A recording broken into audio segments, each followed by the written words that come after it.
Now we're live. Good afternoon, good day, good evening, and to some, good morning. Welcome to our webinar From AI Chaos to Compliance, your ISO 42001 Roadmap. I'm your host, Roy Biakpara, founder and lead mentor of CyberPath Insight. I also serve as the Governance Risk and Compliance Manager for Talan UK. Uh, Co-hosting with me is Terry Neal. Terry, do you mind introducing yourself to our guests tonight? Good afternoon, everybody. My name is Terry Neal. I'm the founder and CEO of Cyber Skills Limited, and also the APMG International Scheme Owner for the Artificial Intelligence Practitioner Program.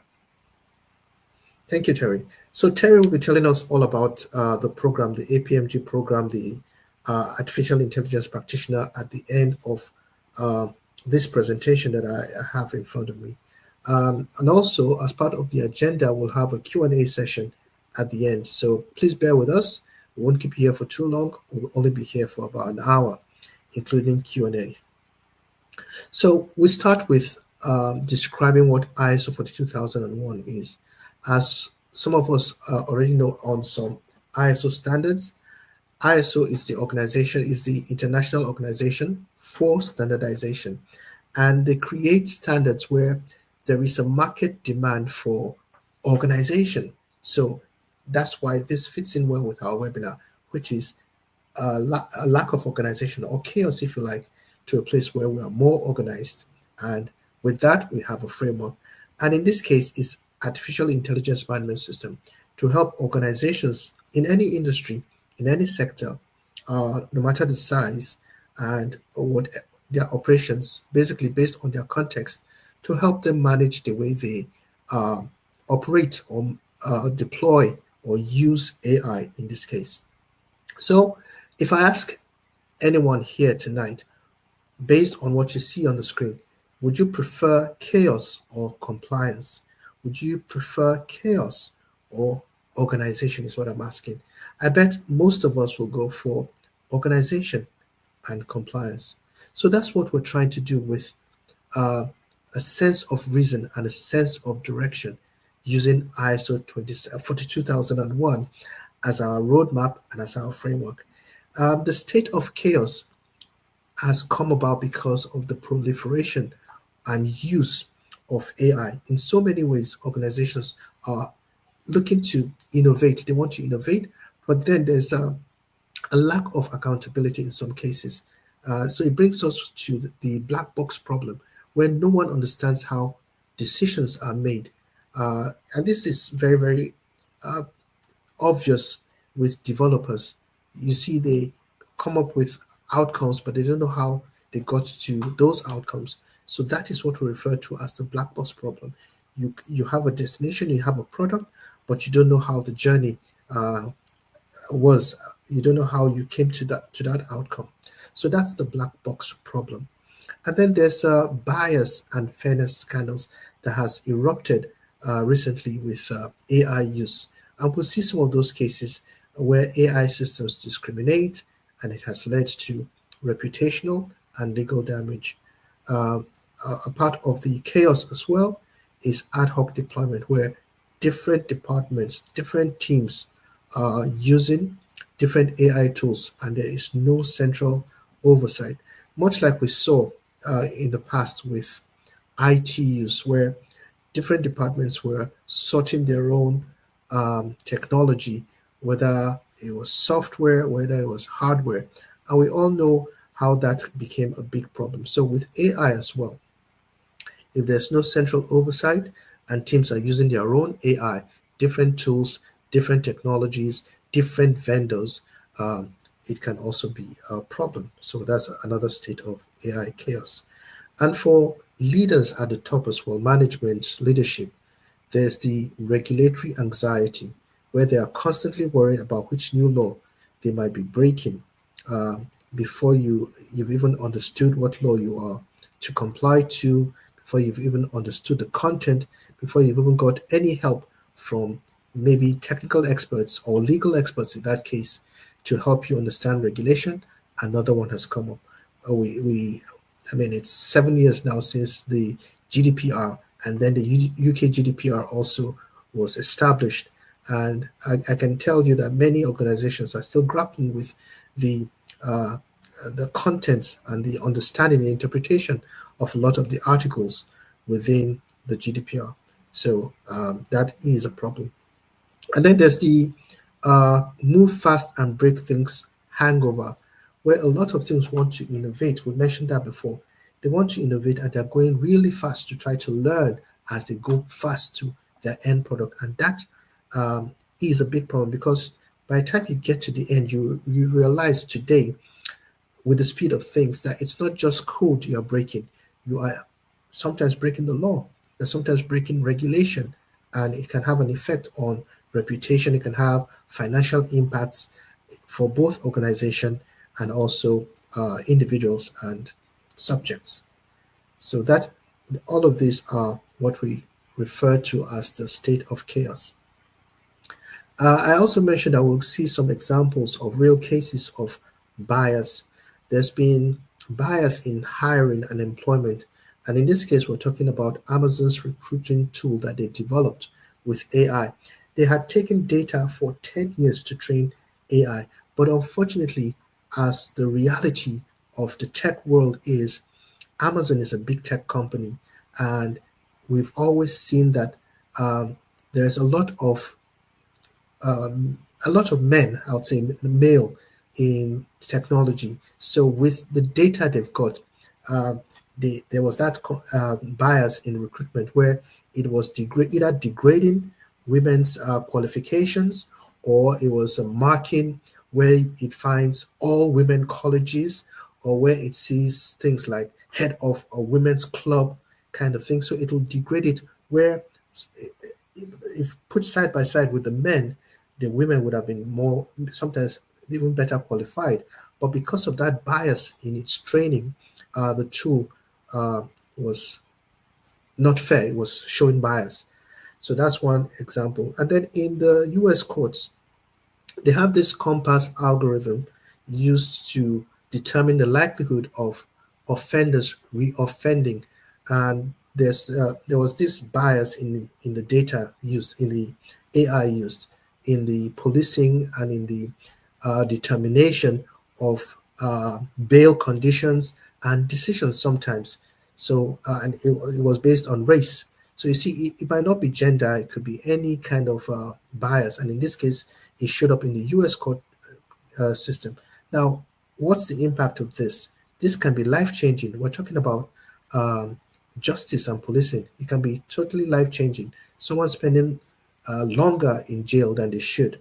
So that also is a real case and real impact. It can also show up in financial services. And in this case, we're talking about the Apple Card credit limits. It's not so different from what we mentioned about hiring, because this particular case, it was uh, one of the examples that we saw in that case was a husband and wife earning about the same thing, um, their history about the same thing, but in the determination of credit limits, it was given the men, and in that particular example, it gave the husband a higher credit limit than it did the wife. And that's because of the bias that was in the data, not necessarily in the design of the AI. So it wasn't designed that way, but because of the data that was fed into it. For those of us who are as old as I am, it takes me back to the days of garbage in, garbage out. And that's essentially what we are seeing, or we saw in that situation. Okay.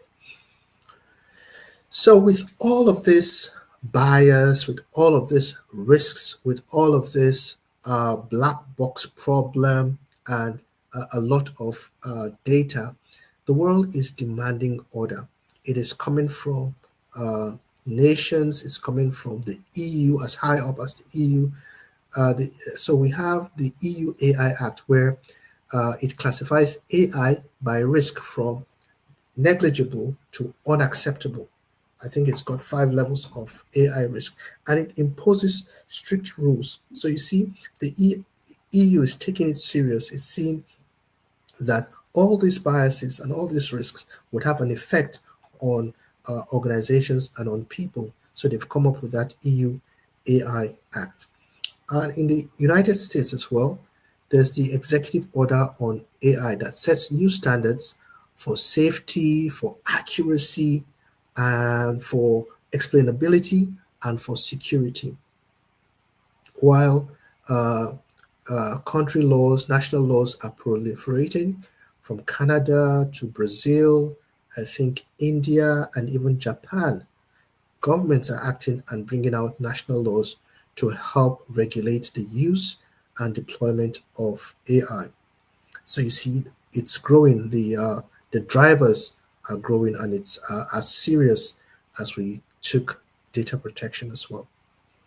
And then, of course, beyond national laws, beyond the EU, we have stakeholder scrutiny where customers, investors, partners, suppliers are asking tough questions about how organizations use, deploy, and even develop AI.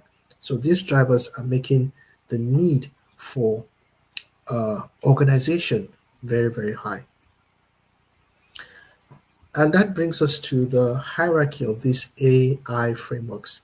We just looked at the EU Act. So at the top of the tree, of the pyramid, we have those global frameworks.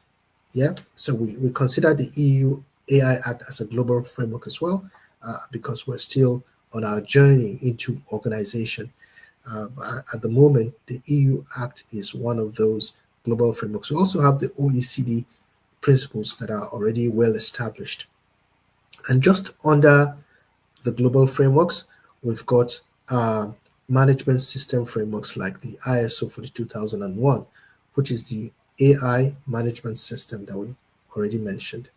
And then below that, we have risk management and process guidance, something to guide us on how to, basically the life cycle of AI and how to ensure that risk assessments are done throughout from start to finish. So we have the NIST AI risk management framework, and we have the ISO 23894 risk management guidance for AI specifically as well. And then, of course, we have technical implementations. So you see, uh, the drivers at the top decide on how the standards are established. The standards then determine what kind of risks to look at, whether we look at transparency, bias, um, explainability, and everything throughout the life cycle, impact assessments as well. And then we get to the implementation. The implementation, the technical implementation and tools that helps govern AI might include things like model cards, bias detection, and then of course the machine learning operations. So all the technical ways that AI can be utilized. And so that's the hierarchy for AI frameworks. Now, why does ISO 42001 matter? We already saw that there's chaos. A lot of organizations don't know what to do. They're churning things out without even knowing what they're doing. Different departments are using AI in the way they think is right without proper oversight. And then, of course, even the technical implementations as well are sometimes chaotic. So ISO for the 2001 is a framework that allows organizations to use, to deploy, and to develop AI in a more organized fashion. Okay, while also considering the risks around it as well. And that's why ISO for the 2001. Also, when you look at the picture of the hierarchy of frameworks, you see where it slots in nicely, taking direction from global frameworks, looking at national laws, and then coming out with what is suitable for implementation as far as a framework goes. And this is the structure of the framework. It uh, follows the typical Annex SL framework or structure of most ISO standards, because from a few years ago, ISO started creating standards to mirror each other in terms of the SL framework. And of course, they lean very heavily on the model, the Deming-Wheel cycle, the Plan, Do, Check Act. So that too works with ISO 42001. Don't forget that we said the purpose of the standard is to manage AI responsibly and effectively, and that it applies to any organization that uses or develops AI systems.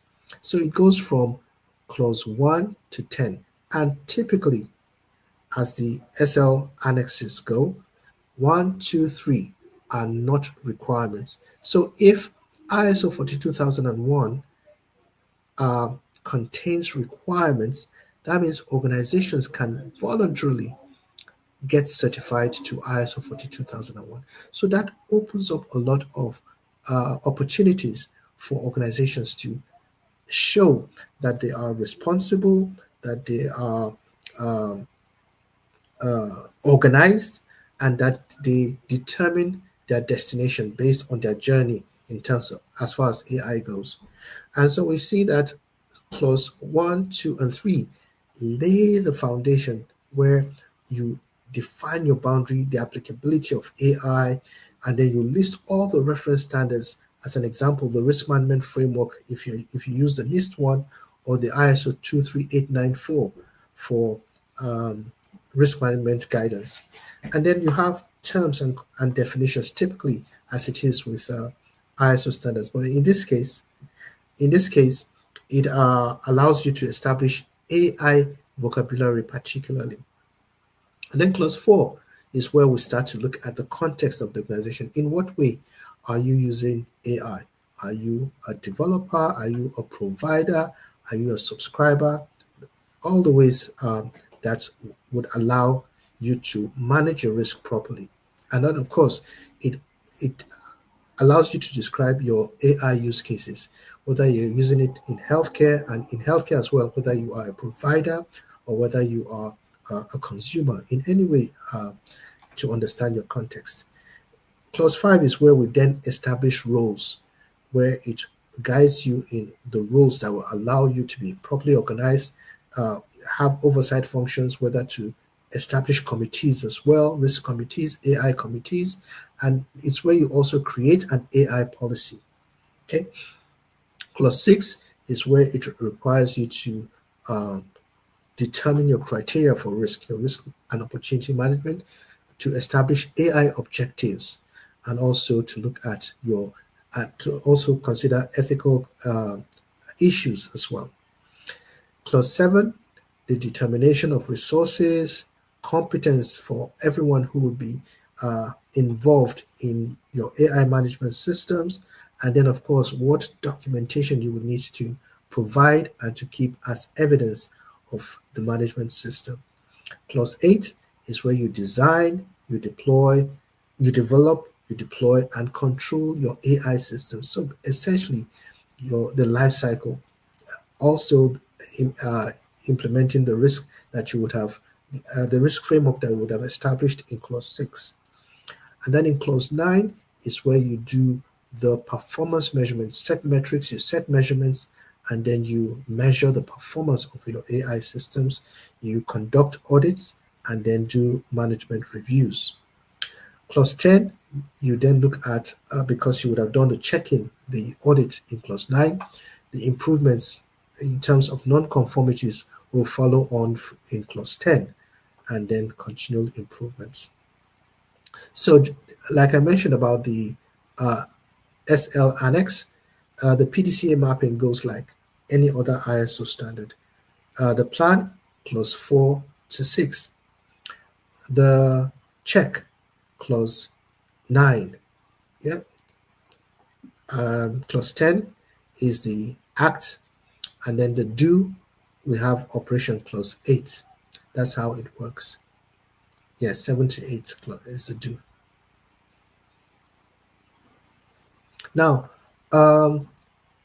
if we're looking at ISO 42001 and 23894, it is based on risk governance pillars, and there are 5 of them. In some um, um, webinars, in some cases, you'll see them listed as 4, and and of course you can also see that you can actually split them into more.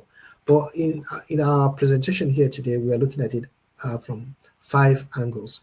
Accountability and implementation strategies is one pillar. So it means it requires you to know exactly who is responsible, who has an oversight responsibility, whether it's a single individual or whether it's a team or a committee. It requires you to have that sorted out. The second pillar is transparency and explainability. It's a sound pillar that AI is hinged on, that it must be transparent what you're doing with AI, and it must be explainable. You can't say, oh, we don't understand this aspect of our AI deployment or development. It must be explainable. Okay? It must be someone who can come and explain what has occurred, whether before it happens or as an incident that you are responding to. There must be explainability. And then the third pillar is bias and fairness. We already touched on that. So we must assess the likelihood of bias and ensure that there's fairness in the outcomes of our AI in whatever way we use it. Then we have security and resilience. Security and resilience meaning that the life cycle of AI is assessed and the controls, the measures are put in place to ensure that those are handled adequately. Okay, and throughout, the risk methods for AI must also be visible and evident. Now, this is just an excerpt of the implementation roadmap. Don't forget that the whole essence of this presentation tonight is to take us from chaos to compliance. So there's a implementation roadmap. But like I said, this is a summary. We have a detailed methodology that we use. While ISO favors the PDCA, we have developed the AIDII, the Analyse, Initiate, Develop, Implement, and Improve methodology. And there are detailed activities and detailed steps that can be seen on a Gantt chart as an example, with particular dependencies also showing to say we go from the starting point, assessing where we are, to hopefully getting certified, if that's the journey that an organization wants to go. But in this case, like I said, this is just a summary. You must perform a gap assessment that tells you, that helps you see where you are in terms of your AI context, what you're doing with AI, where you're applying AI in different parts of the organization, and whether or not you already have a policy. Okay, and then the next step is to establish a policy, an AI management policy, and then set up like a governance structure. From there, you also apply risk and impact assessments and then handle the life cycle. So the life cycle controls are also applied. Then, of course, you train and make everyone aware and hopefully get certified. Now, ISO 42001 really and truly should not be a final destination, because it allows you to integrate with existing standards as well. So as an example, it allows you to integrate with ISO 27001 by ensuring that AI systems maintain robust cybersecurity controls and handle data protection or privacy, cybersecurity, and AI governance. Okay, so it integrates very well with ISO 27001. And don't forget, it's also an ISO standard, so the structure can actually be aligned.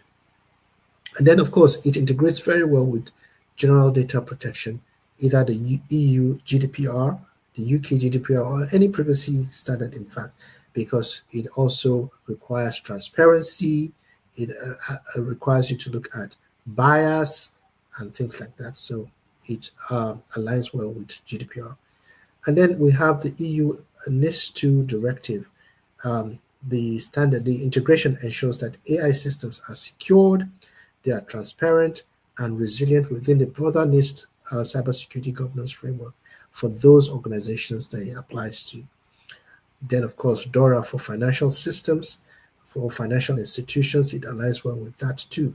The Digital Operational Resilience Act, it ensures that AI systems within those financial institutions are resilient, they are ethically governed, and that they are compliant with EU regulatory expectations as well. Okay. Now you see, for those organizations that would want to go from a disorganized setup to a more organized or compliant setup, what ISO 42001 is will be answered. And if you are unsure of who needs 42001, hopefully we've answered that today. And about the scope, we've also mentioned that it covers the whole life cycle, the whole AI life cycle, from initial concept to data collection, to development, to deployment, monitoring, and even to retirement. ISO 42001 covers all of those aspects. So what's the benefit for those who get certified? It enhances trust. It builds stakeholder confidence because along with the journey, there's the added benefit of knowing that a third party will assess or audit the organization and have them certified. So there's that added benefit of enhanced trust or assurance. Risk reduction, because built within the standard is the application of risk assessments. It is based on a risk assessment. It will also ensure that an organization is regulatorily ready. So regulatory readiness that future-proofs your compliance. Hopefully, it will also give a competitive edge between an organization that is not certified or does not apply the principles of ISO 2001 and one that does. It will hopefully give that one that applies or is certified a competitive edge. And then, of course, the principle of quality assurance is embedded within as well. Now, we promised from the start that we'll help go from a state of chaos to one of compliance. And our compliance is basically saying we'll apply controls, the controls from 42001. So you see, we talked about the black box problem, and that was a state of chaos where AI is a black box. So what do we have if we apply 42001? Transparency and explainability. We've already shown that that would happen.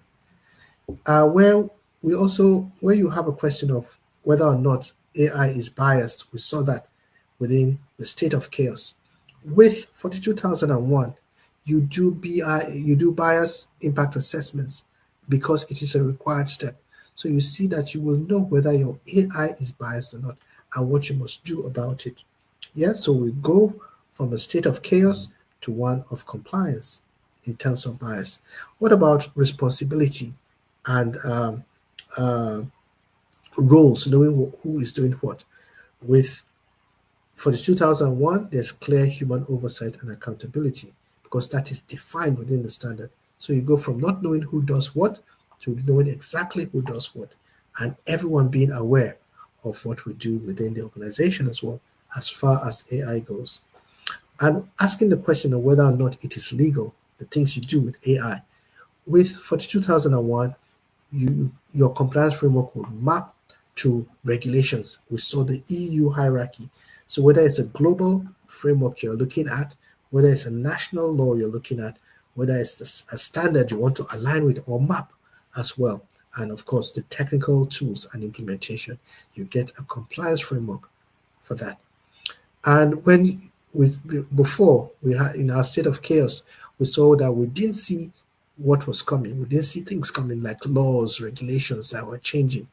With 42001, there is proactive risk management that identifies issues early. So you save your organization fines, you save it in terms of its reputation, and so much more. And that's what 42001 brings you. Okay, 42001 is the global benchmark for AI management systems. What are your next steps? Assess your current AI governance maturity, engage stakeholders across your organization, develop your implementation roadmap, which we can help you with, and then begin your journey to ISO 42001 certification. Okay. So thank you. I'm going to hand over now to Terry, who will tell us about his own offerings. Thank you. And of course, after his presentation, you can ask questions. Please stay with us. Thanks, Roy. That's very interesting. I think I need to expand some of our course content onto, to cover this new standard. So that's great. So welcome everybody again. My name is Terry Neal, and I've been in IT now for over 40 years. It'll be 41 years in January, a long time. Held various roles. The last, I would say, 16, 17 years has been in training, IT training, cybersecurity training, and the last few years dedicated to AI training. So what I want to cover briefly before I get to show you the course, because that's the main highlight, just give you a bit quick overview, just talk about why AIP, look at some of the course content, some of the resources, and then I just want to demo some of the key features actually inside the course for you. So here's a few sentences for you to read. I think it's important to understand the economic potential of Gen AI, and by empowering our workers to increase their efficiency and productivity across the business means that we'll participate in that economic potential. And let's not forget that there are considerable challenges for leaders in business still today in managing the risks inherent in generative AI, determining what new skills and capabilities the workforce will need, and really addressing that skills gap, that ever widening skills gap that exists and is continuing to grow today. And then, of course, the AIP program is the source for those new skills and allows individuals to prove to their employers that they can safely and effectively use AI in their job roles. So the interface for the program is made up of 10 examinable modules, modules 1 through 10. You can see the wide range of topics that we cover is a very expansive course. And we also have another 8 modules, which we call specialisms. We've actually this only shows 7, but we've actually just added AI in banking and finance as well. And then we have a very large library of additional content, which could be prompt libraries, ebooks, and the like, which I will show you briefly as well. And then finally, we have the AIP online mock exam, which is identical in structure and formats, etc., as the official APMG AIP exam. There are over 14 hours of video tutorials, so they are covering all kinds of topics, whether that's generating text to image or image to video or video to video, and we go through a tremendous amount of different tools, and when we combat the tools together. We kind of have prompt battles and see which tool produces the best results. So that's really, really informative and teaches you how to use those tools. We also have embraced something what we call conversational learning, where we have over 24 hours of audio, where we have 2 hosts having a conversation about that topic. So every single topic throughout every single module throughout the whole course has a conversation about that topic. So as you're reading the text, you can be listening to the audio. They're not reading the text for you, but they're having a conversation about it. And so we think that by listening to someone have a conversation about the topic, you learn better, much better. And it's just like if you was having a conversation with somebody else about it, and it's all being explained for you. Throughout all the text throughout the program, we refer to that as the AI guide, or it's often referred to as the AI body of knowledge. And that's kind of a work in progress. We're expanding on that every single week. And then I mentioned the library with some ebooks and some other prompt libraries specifically for marketers, for example, or specifically for ChatGPT, or even for Midjourney. Then we get really detailed into what we call prompt formulas or for intense detail and control over what you want Midjourney to produce. So we get into things like camera lenses and lighting, and I'll show you an example. And if that wasn't enough, we also have a general 15,000 prompt library, which covers everything in your personal life and business. So we believe that together with APMG International and Cyberskills, who are the scheme owner, and our ATOs like Roy, we can make the AI practitioner training and certification bundle the international standard for AI skills development and certification. With that said, now let me jump into the course itself. So I mentioned that the AIP includes all of these specialisms, but through demand, we've actually broken these specialisms out as individual short courses. They're still all included in AI practitioner, but they can also be purchased individually, independent of the full AIP program. Okay, so here I am in the course. It's just opening up my last position. You'll see that these tiles, the tile navigation is very easy to navigate, and it just expands the sections, and you can choose the topic within each module. I'll just show you one other resource that it has in this kind of resource tile, and that is a glossary of AI terms and concepts and definitions, a library of AI tools we're constantly updating so that you've got a central point where you can come and look for tools. And then we also aggregate AI news. So you've got a single source for all of your AI news, which a lot of people really like that feature.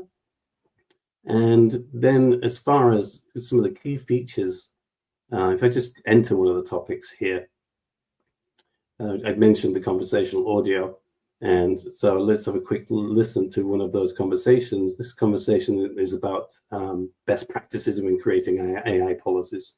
We're doing a deep dive on AI policies, and by the end of this, you'll be totally in the know on why this matters to your career, even if you've never actually coded a line of anything in your life. Yeah. Get this, one study found that 21% of professionals use AI tools daily for work. Wow. That's like what, practically 1 in 5 people you pass in the hallway? And that number is only going to grow. Mm-hmm. What's so interesting? So you'll see that there's two streams here. Some customers, whether there's a government customer, for example, block some streaming services. And so we have a backup. It's exactly the same audio as the first one, but if this one doesn't work for you, then you can use a backup stream, and that solved their problem. One of the other things, or key features of this program is that it has great attention to accessibility and inclusion features. So I can, for example, highlight a sentence, I can highlight a paragraph, I can highlight a page and have it read it to me. If there's a word I don't understand, it's got a built-in dictionary. I can also ask it to translate this into one of 29 different languages, and it will read it to me in that language audibly, so that and with the correct accent too. So it won't do Japanese with a Yorkshire accent. It will have the right dialect and the right accents. And you can change how this reads it out to you. You can have it highlight the sentence on words that it's speaking. You can change the size and the color, and so if you have any visual impairments, then we've got you covered. One of the other things that is really well received is the fact that you can have a conversation with the course. You have an embedded instructor, embedded AI or conversational AI agent. So, for example, on this topic, let's ask it a question.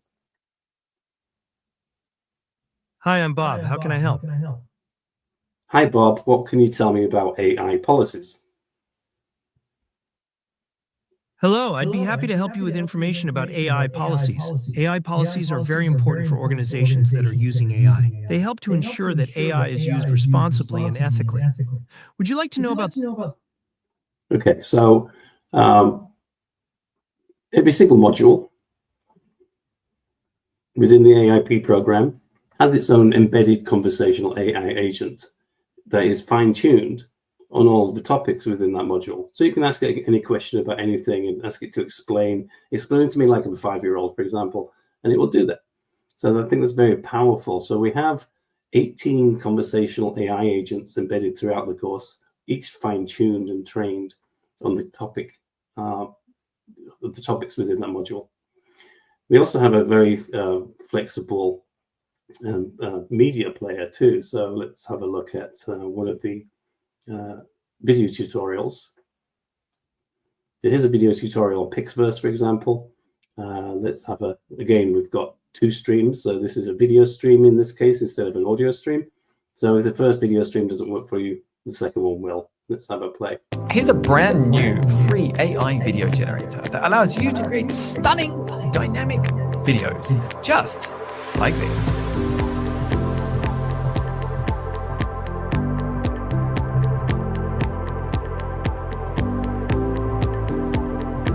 Now, this AI video generator right now is so you can change the speed without limitations. It's not, oh, you get to create one. You change the speed, playback, you can change the size of the window, you can go full screen, etc. So that's a very, very flexible media player for all of the video tutorials. I go back now to navigate through the breadcrumbs here, back to the main page. It will open up where I left off, and if we take a quick look at some of the other areas of the course, we cover all kinds of things, not just in the policy or governance side of things, but actually creating workflows or agentic workflows, how to automate different parts of your job to get back that time, free up all that time so you can spend it on more important things and have the AI automate your life, automate your job role. And so we go into a great deal of depth in that area. And we even provide some working templates that you can use. So, for example, let's see where we have here in A10 workflow automation, for example, we'll offer up some free templates on my own personal assistant, for example, which can I can have a conversation with through voice. I can text chat it. I can show it an image and tell it what to do, and it will go ahead and do it for me. We also give you a free, already designed deep research agent, for example. So with those examples and the workflows already created for you, we'll give you a really good head start in creating your own agentic workflows. And then one area which we concentrate a lot of time on is on mastering language models and prompt engineering. So this is probably one of the biggest sections that has a lot of content and tremendous knowledge to make you a prompt engineer or prompt engineering professional. And then I'd mentioned the library. The library contains a lot more content for you. It's got the 15,000 prompts covering all kinds of areas of your life. It has another 500 prompts just for ChatGPT. It has 500 plus prompts just for marketers and prompts for Midjourney. It has some white papers, some reference guides, some more white papers, more ebooks. And we even cover quantum computing. So very, very, very comprehensive content. And then we have access to the AIP mock exam, where you can look at the example question styles, you can look at the examination booklets, there's analysis, there's an analysis of the syllabus, and full exam guidance. So you can take the exam, the mock exam as many times as you want, and once you've got an acceptable score, you'll know you're ready then to take the official APMG AIP exam. So I want to leave enough time for questions, and happy to jump back in here if anyone wants to see anything specifically. But with that, let me open it up back for questions that you may have for either Roy or myself. Thank you. Thank you very much, Terry. That was really, really insightful. Thank you. So if you have any questions, Please go ahead and ask, and let us know who you want to respond to your questions.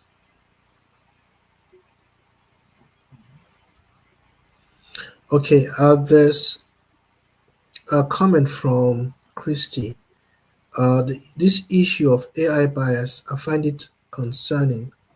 The examples you gave was very insightful and sad. Oh yes, yes, those are real cases. But you see, we can be hopeful, Christy, because with ISO for the 2001 as an example, it's bringing order to the chaos. That's what we're saying. And each of those programs that had those biases was shut down. Yeah, shut down by the government. So they did not allow it to continue. So we can be hopeful. I hope that makes sense, Christy. Yeah. Thank you. Fantastic. I think one thing I will add, one of the common questions that I get, Roy, is that people need to know, or that they ask, how long do I have access to the AIP program? And how quickly do I have to take the official exam from APMG? Yes. And the answer to both questions is 12 months. So 12 months. Right. So once they sign up, they have 12 months of access to those materials. That's correct. Okay. And within those 12 months, time, they can then book their exam date and time with APMG. They've got access to both the APMG exam portal, where they can set their date and time to take their official exam, and they also get access to this platform. And that happens automatically as soon as they sign up. You know, we've been in this business for a while now, Terry, you and I. One of the things that we get asked is, what are the job prospects? What are the potential for getting a job with this AI? Yeah, well, I think just telling somebody that you use AI, and I use AI all the time, and I'm proficient at it, et cetera, having the official exam or official qualification proves that. It proves that you've had formal training. It proves that you've been independently third-party verified and tested, and you've passed the exam. You can apply and you can analyze AI properly. So another example of where this program is being used right now is within universities. So we've got like the University of Westminster, for example, adding this to their undergraduate programs, so that when their students graduate, they don't just graduate with a degree, they also have an AI practitioner professional qualification, which makes them much more employable. And there's more universities jumping on this concept. So we're expanding in the academic world with this program as well. I guess one thing that's really good about this program that you have, Terry, is that you've broken them down into modules and made it kind of easier to assimilate and to adapt as well. Yes, I see a question about any requirements or conditions that need to be met beforehand prior to commencing the training. And typically you would have like a foundational training course and then the practitioner training course, but this is all in one with no prerequisites. We have an AI foundation module where we introduce, all the regular terms, and we go into the realm of large language models. We look at AI agents, and we concentrate a bit of time on navigating data privacy and ownership as well. So it has foundational concepts or topics, and each one actually starts off relatively easy and then gets more and more advanced as you progress. So good question, but there are no prerequisites to join this program. Yeah, and one of the questions I was asked before we came on the webinar was how practical the course is. So how practical would you say it is? Well, it's fully hands-on. So I would say it is a hands-on course. You're not just reading text. You're being shown how to do things and you're being encouraged to use these tools and practice these exercises, or do what I just did, and this is how you do it. So it's a very hands-on course. Very there's a question from Ola who's asking, will the exam be based on all the modules? It's a good question, because I was talking to a learner the other day who thought, well, you're adding new content every week. does that mean that the exam goalposts are moving constantly? And the answer is no. The exam is based on the first 10 modules from foundation through to agentic workflows. The other specialisms are kind of bonus content, focusing on those particular job roles or industries, but they're not examinable. And then the exam is updated once per year. So the current exam was running from 1st of January 2025. And so any content that's been added since then is not in the exam. So you don't have to worry about that. And you'll know if it's new content when you receive a notification. You see there's a notification bell here, and that will increase in number as new content is added. And you get notifications either on the platform or directly by email to say that this content has been added to this module. And so you'll have a date, and you'll know that new content isn't in the exam. And the new exam will start working on that in January 2026, so that we can analyze the performance of all the exam questions and how well people are doing. There's a question from Nee. He's asking, what's the nature of the exam? Multiple choice, or is it written? It's a multiple choice. I'll show you the mock exam or the exam structure. Let's see. While I'm looking for that, I'll tell you that it is. There we go.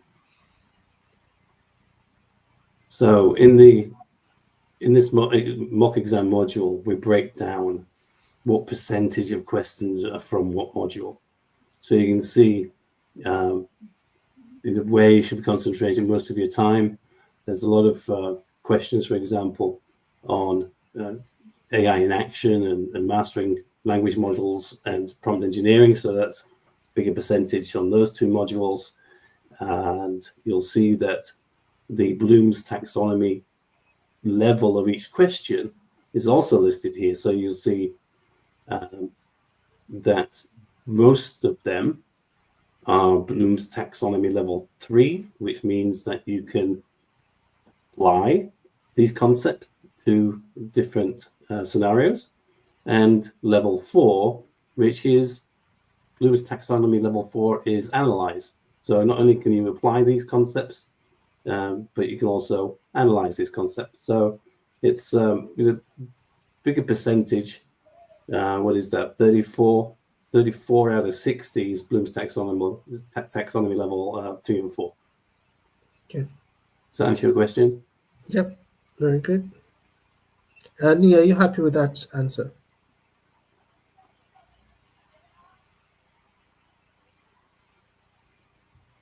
Okay.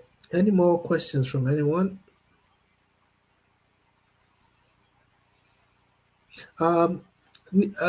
Terry, so what level of support would you say there will be for anyone who will do this course, apart from the materials and resources? Are there any other support? Indeed, there are. So you have access to the email, the support email, so you can send any questions directly to support@cyberskills.com. When you join the program, you're also invited. You get an email first of all, which gives you your login details, your login credentials for the AIP program, so you can access your course.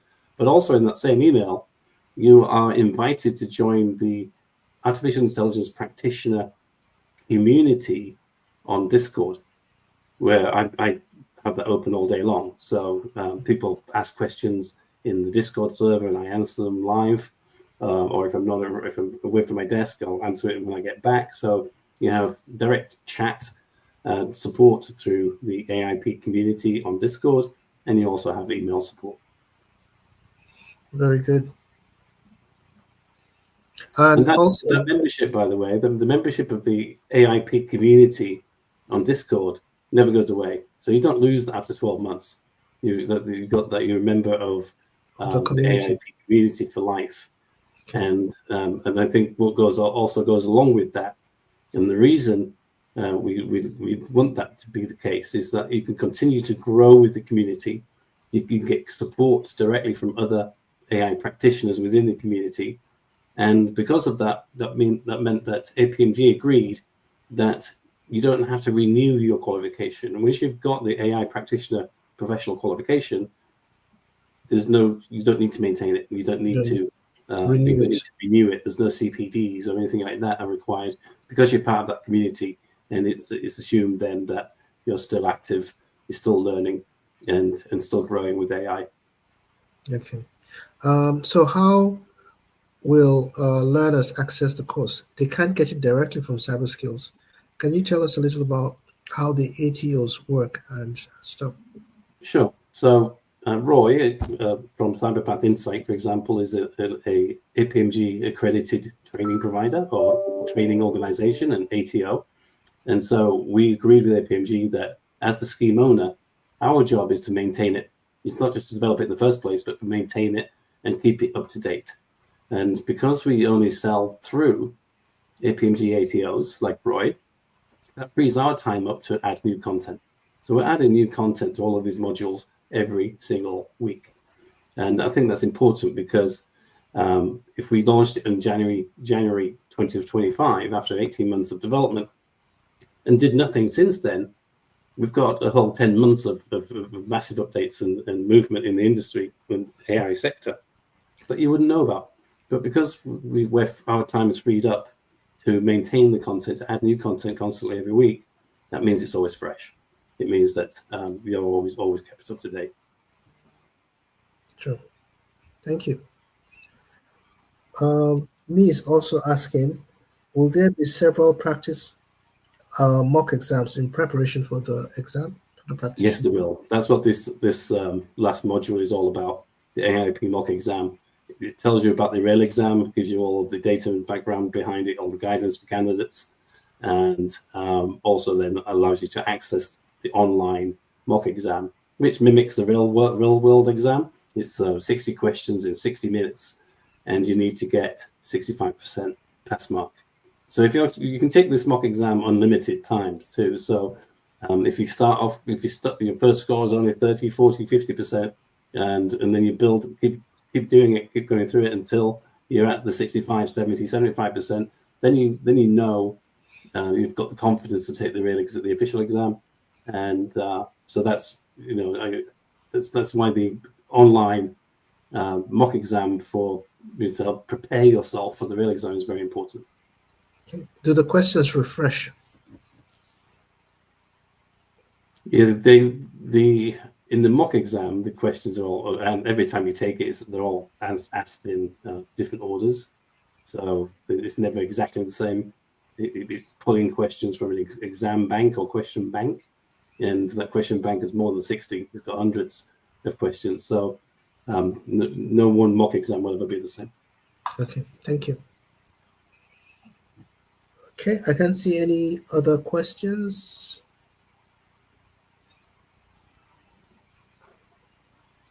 Okay, so whether for ISO 42001 or for the AIP Artificial Intelligence Practitioner course, you can contact CyberPath Insight, and by doing that, you are reaching Cyber Skills Terry as well, especially for the AIP program.